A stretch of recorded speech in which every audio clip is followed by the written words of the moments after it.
há a história de um cão em Japão chamado Hachiko. Vocês podem ver aqui a fotografia deste cão. Há um filme chamado Sempre Fiel, acho que é. Deixa eu ver aqui o meu esboço. Sempre ao seu lado. É o nome do filme baseado na história deste cão. Se vocês não têm visto o filme, vale a pena ver. É um filme muito bonito. E é um filme que precisa mesmo de uma caixa de lenços ao seu lado, porque faz chorar.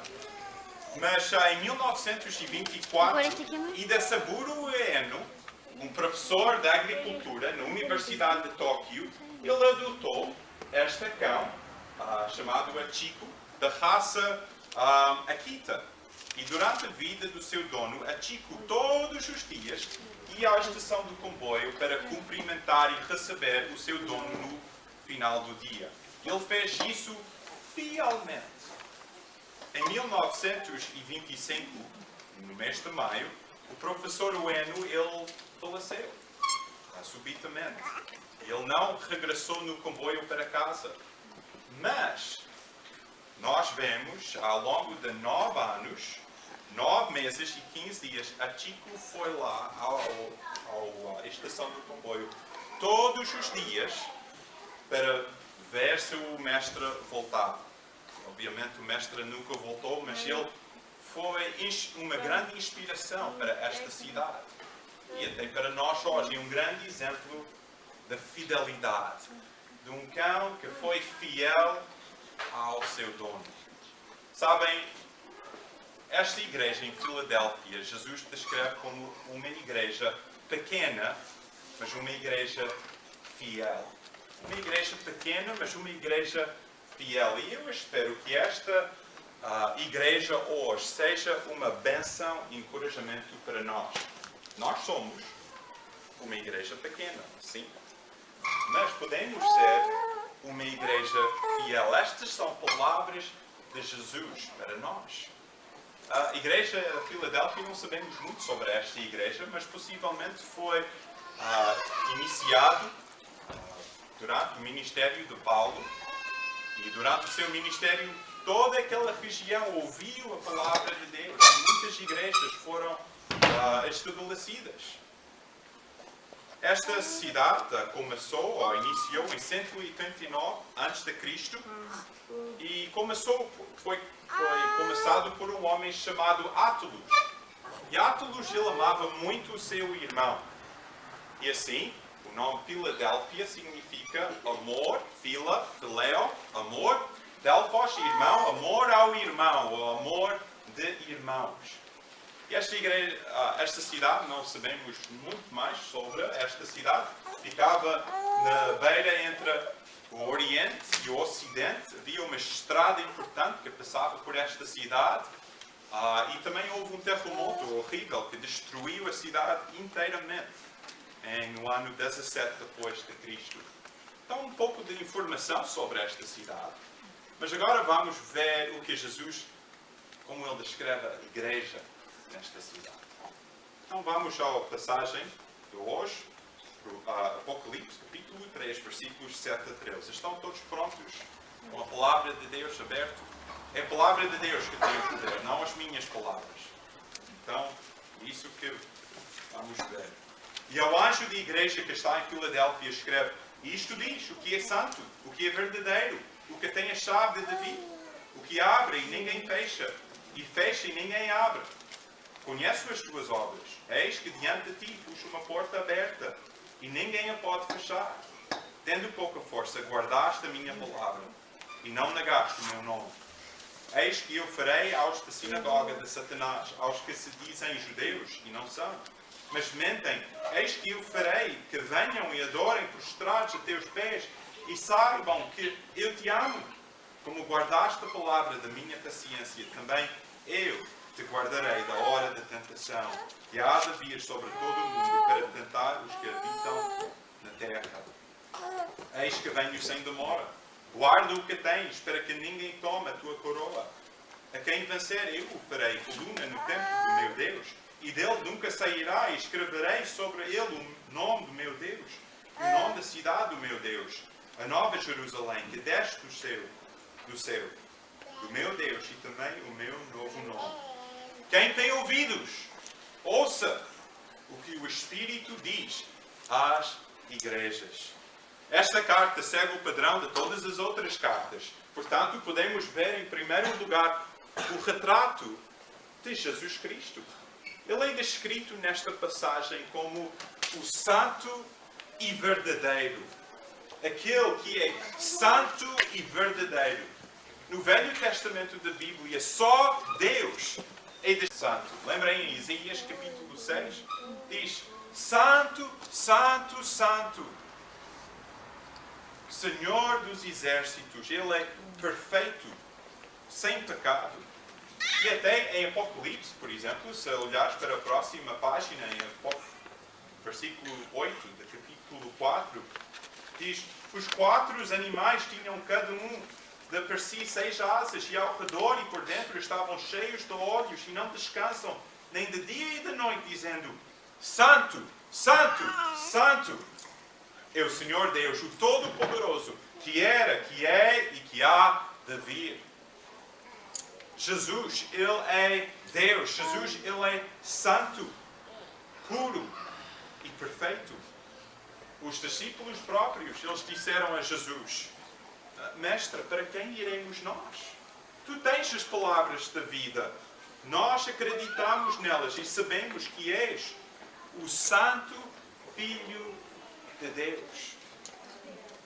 Eu não sei exatamente qual é a tua imagem hoje de Jesus Cristo, mas eu espero que nas nossas mentes, nos nossos corações, lembramos e temos a imagem de Jesus Cristo fixo, que Ele é santo, puro, perfeito. Esta é a santidade de Jesus Cristo. Ele é santo, puro e perfeito. E em 1 Pedro diz: tal como é santo aquele que vos chamou, falando de Jesus Cristo, sejam vocês santos em toda a vossa maneira de viver. Então Jesus, Ele é santo e Ele é verdadeiro. Esta palavra tem a ideia que Ele é genuíno. Ele é completamente honesto naquilo que Ele é e naquilo que Ele diz. Jesus, Ele não é um fraude, Ele não é um mito, Ele é genuíno e verdadeiro. E nós hoje, muitas vezes, na nossa cultura,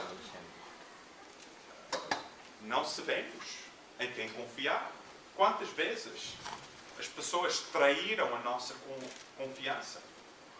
E Jesus, Ele é descrito aqui, Ele é o santo e o verdadeiro. Confia a tua vida em Jesus. Olha para Jesus. Ele é genuíno. Ele nunca falha. Ele sempre cumpre as suas promessas.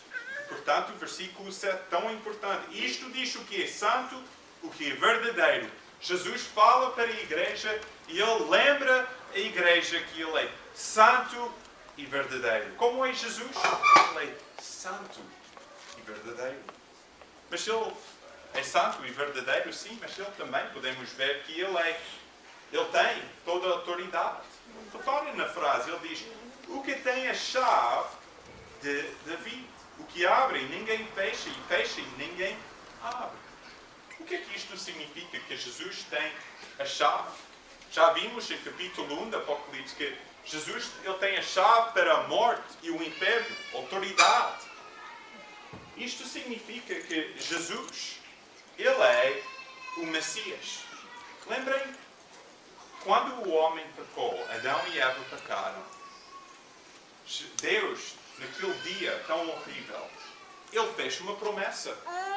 Ele disse: da descendente da mulher, da Eva, vem um que vai desfazer e vai ganhar e vencer a obra de Satanás. Este é o primeiro rastro que nós temos de quem vai ser aquele que salva a humanidade do pecado. Mas se seguimos mais alguns capítulos na Bíblia, em Gênesis 12, podemos ver que Deus faz uma outra promessa a Abraão. Ele diz a Abraão, vai ser um dos teus descendentes que vai salvar e abençoar todo o mundo. E daí, se esperarmos mais um pouco na Bíblia, até 2 Samuel capítulo 7, podemos ver, vem de Eva, vem de Abraão, mas mais especificamente, vem um descendente de Davi, que vai ser o rei eterno, que vai reinar para sempre. E então está a dizer aqui que Jesus é aquele que tem as chaves de Davi. Ele é o Messias. Lembrem quando Jesus entrou em Jerusalém, disseram Hosana ao filho de Davi. E então aqui, Jesus, ele tem autoridade. Quem tem a chave tem autoridade. Significa que ele controla quem entra e quem fica excluído do reino. Jesus, ele diz, eu sou a porta. Jesus diz, eu sou o caminho, a verdade e a vida. Se tu queres conhecer Deus, se tu queres ter vida eterna, é só através de Jesus Cristo. Hoje, Maomé não tem as chaves. Joseph Smith não tem as chaves. Buda não tem as chaves. O Papa não tem as chaves. A Sociedade da Torre de Vigia não tem as chaves. Não há nenhum outro nome debaixo do céu em que há salvação além de Jesus Cristo. Eu, há alguns anos atrás, a Laura tinha mais ou menos 1 ano e eu estava sozinho em casa com a Laura. E eu saí da casa e esqueci as chaves dentro da casa. Fiquei trancado fora da casa. E aí, vocês que já aconteceram isso, sabem, a sensação horrível. E eu fiquei em pânico. Como entrar em casa? Sara estava fora por o dia inteiro. E foi um momento de frustração, de pânico, de vergonha. Até quando tive de chamar os bombeiros, outros vizinhos a verem. Mas muito pior, entrar na eternidade sem conhecer aquele que tem as chaves da vida e da morte. Jesus, ele tem as chaves, ele é o santo verdadeiro. Qual é a condição da igreja? Reparem em versículo 8. Conheço as tuas obras. Jesus, ele sabe tudo o que está a passar nesta igreja. Jesus, ele sabe tudo o que está a passar na tua vida. Ele diz, eu conheço as tuas obras. E qual é a condição desta igreja? É uma igreja, felizmente, que Jesus só tem palavras positivas para dizer. E ele diz, em versículo 8, conheço as tuas obras, eis que diante de ti pus uma porta aberta. Isto é uma igreja com grandes oportunidades. Uma igreja com grandes oportunidades. Ele diz, vocês têm uma porta aberta. Uma porta aberta para glorificar a Deus, para servir a Deus. É uma igreja com grandes oportunidades. E é uma igreja pequena, porque diz em versículo 8, tendo pouca força. Então é uma igreja com grandes oportunidades, mas não é uma igreja grande, não é uma igreja com muitos recursos. Mas sabem, Deus, Ele consegue operar mesmo através de vasos fracos, mesmo com pessoas pequenas, insignificantes. Lembra Gideão? Ele foi o menor da sua tribo, menor da sua família. Deus escolheu Gideão. 300 homens para salvar a nação de Israel. Lembra Davi? Ele era o mais novo e Deus diz, não olha para o exterior, mas olha para o coração. E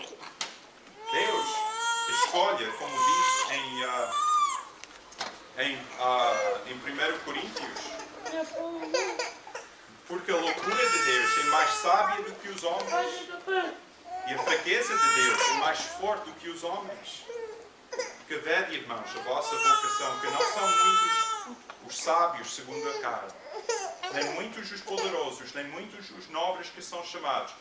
Mas Deus escolheu as coisas loucas desta mundo para confundir as sábias. Deus escolheu as coisas fracas deste mundo para confundir as fortes. Então, é uma igreja com grandes oportunidades, mas é uma igreja com pouca força humana. Isto deve ser um grande encorajamento para nós. Nós temos grandes oportunidades. Esta cidade precisa esta igreja. A sua família, os seus amigos precisam de si.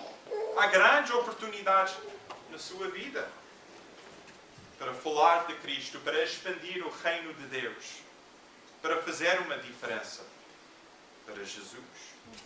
Então ele diz: conheço as tuas obras, diante de ti pus uma porta aberta, ninguém a pode fechar, tendo pouca força.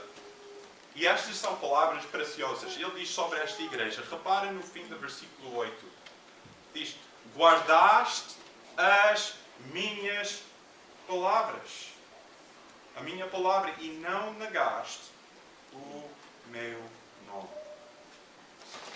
A pergunta é esta para cada um de nós hoje. O mesmo podia ser dito de mim, de ti? Guardaste a minha palavra, não negaste o meu nome, não tinhas vergonha do meu nome. Na face de perseguições, em dificuldades e tribulações, vocês manteram-se fiéis. Não negaram a Jesus. Continuaram. Oh, que grande descrição de uma igreja, e que seja assim desta igreja, das nossas vidas. Que Jesus, se Ele estivesse cá hoje, e Ele está, Ele podia descrever-nos como uma igreja, como Ele disse aqui, uma igreja sem muita força, mas uma igreja que guarda a sua palavra, não negar o nome de Jesus Cristo.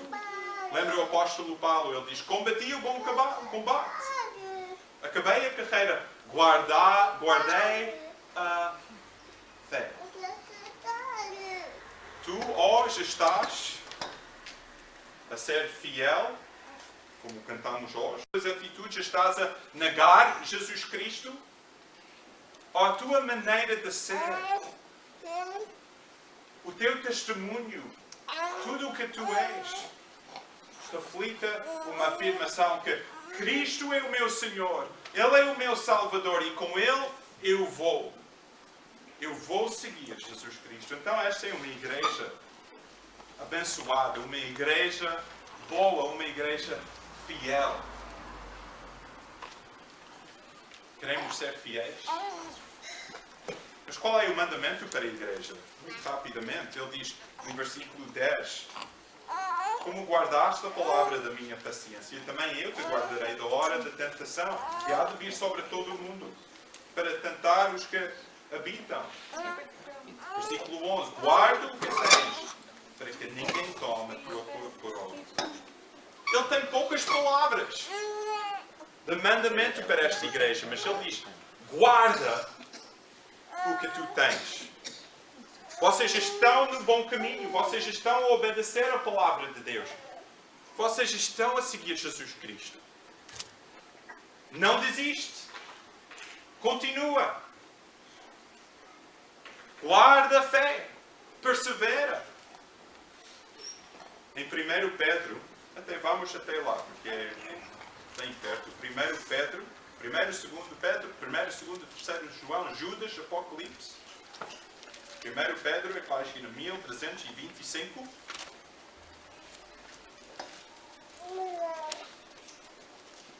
Diz lá que mediante a fé estáis guardados na virtude de Deus para a salvação, já prestes para se revelar no último tempo em que vós grandemente vos alegrais, ainda que agora importa, sendo necessário, que estejais um pouco contristados com várias tentações, para que a prova da vossa fé, muito mais preciosa do que o ouro que perece, e é provado pelo fogo, se acha em louvor e honra, glória na revelação de Jesus Cristo, ao qual não o havendo visto, amais, no qual não o vendo agora, mas crendo vos alegrais com gozo inefável e glorioso. Nós somos salvos pela fé, mas a fé verdadeira é uma fé que vai guardar, que vai continuar. Faço uma parte aqui que é muito importante. Nós aqui temos visto ao longo dos últimos 3 anos, temos visto um bom número de pessoas professar fé em Jesus Cristo. Fizeram uma oração pedindo: Jesus, entra na minha vida, confesso o meu pecado, salva-me, perdoa-me do meu pecado, dá-me a vida eterna. Uma profissão da fé nem sempre significa possuir fé. Porque podes confessar uma coisa com a boca, mas se não for do coração, não é uma confissão genuína. E sempre que uma pessoa faz uma oração a pedir Jesus Cristo para salvar, pela salvação, eu sempre oro, Senhor, que esta seja fruto genuíno. Que esta decisão, que esta confissão da fé seja uma confissão genuína. Que aquela pessoa persevera e cresce na fé. Nós temos várias pessoas que ao longo dos últimos 3 anos, eu vejo aqui 5, 6, 7 pessoas que fizeram uma profissão da fé dentro dos últimos 3 ou 4 anos. Ou que seja uma fé verdadeira, uma fé que continua. Nós somos salvos pela fé, somos guardados pela fé em Jesus Cristo. Se nós podíamos perder a nossa salvação, iríamos perder a nossa salvação, mas Jesus Cristo guarda-nos e Ele é o sustentor da nossa salvação. Mas não por um momento tu pensa que eu orei uma oração e pronto, está tudo bem comigo. Uma fé verdadeira e genuína é uma fé que persevera, que cresce em amor. É uma fé que dura. Qual é a condição da tua fé hoje? É uma fé genuína? E eu não digo isto para colocar medo nos corações das pessoas. Mas todos nós precisamos examinar as nossas vidas. Ele diz, guarda o que tens. Várias vezes temos visto Jesus falando para as igrejas, dizendo, aquele que vence, aquele que continua até o fim. Quem é aquele que vence? Quem é para a igreja? E reparem na sua Bíblia, há muitas promessas que Jesus faz. Olha, só alguns. Ele diz em versículo 9, primeira promessa, estão a ver? Apocalipse 3, versículo 9. Eu farei aos da sinagoga de Satanás, aos que se dizem judeus e não são, mas mentem. Eis que eu farei que venham e adorem prostrados a teus pés e saibam, eu te amo. O que é que isto significa? Nesta cidade, Filadélfia, havia uma comunidade de judeus. Muitos judeus receberam Jesus como seu Messias. Mas havia muitos outros também que negaram o prometido, Jesus Cristo. E ele está a dizer, aqueles nesta cidade que negaram a verdade, um dia eles vão reconhecer que Jesus Cristo é o Senhor, que Ele é o Messias. Ele diz em versículo... vem comigo a Lucas 21. Vamos a Lucas 21. Explica bem esta passagem. Lucas 21, 26.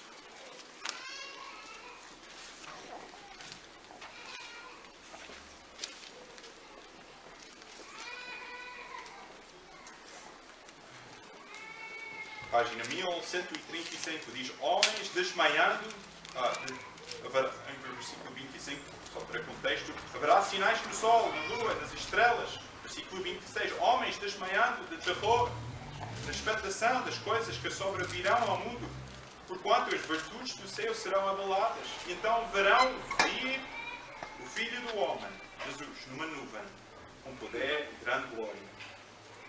Quando estas coisas começaram a acontecer, olhai para cima e levantai as vossas cabeças, porque a vossa redenção está próxima. A vinda de Jesus Cristo, para nós que amamos a vinda de Jesus Cristo, vai ser o melhor momento das nossas vidas. Mas para quem rejeitou Jesus Cristo,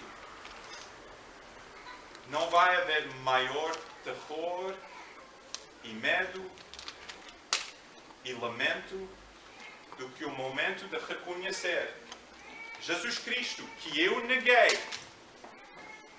Ele voltou. E agora estou debaixo da condenação. Então, ele diz a esta igreja: eu farei que venham e saibam que eu te amo. A segunda promessa, ele diz: eu te guardarei da hora da tentação, que há de vir sobre todo o mundo para tentar os que habitam na terra. Ora, o sentido desta promessa não é claro, mas uma coisa é certa: Jesus promete a sua presença e a sua proteção. Venha o que vier, Jesus vai proteger a sua igreja. E ele fala especificamente, eu creio que isto fala da tribulação. Jesus, ele vai voltar e levar a sua igreja para o céu. Vai haver um tempo de tribulação, mas somos preservados disso, porque Deus não nos destinou para a ira, mas para a aquisição da salvação por nosso Senhor Jesus Cristo. E qual é a outra promessa que ele promete em versículo 11? Ele diz em versículo 11: eis que cedo venho. Jesus Cristo vai voltar. Amém? Jesus Cristo, ele vai voltar. Nós sabemos como vai ser o fim da história. E se tu amas Jesus Cristo, se tu tens Jesus Cristo como o teu Salvador, a tua oração, o teu desejo é: ora vem, Senhor Jesus. Outra promessa, ele diz: eu o farei coluna no templo do meu Deus e dele nunca sairá. Diz: permanência no céu.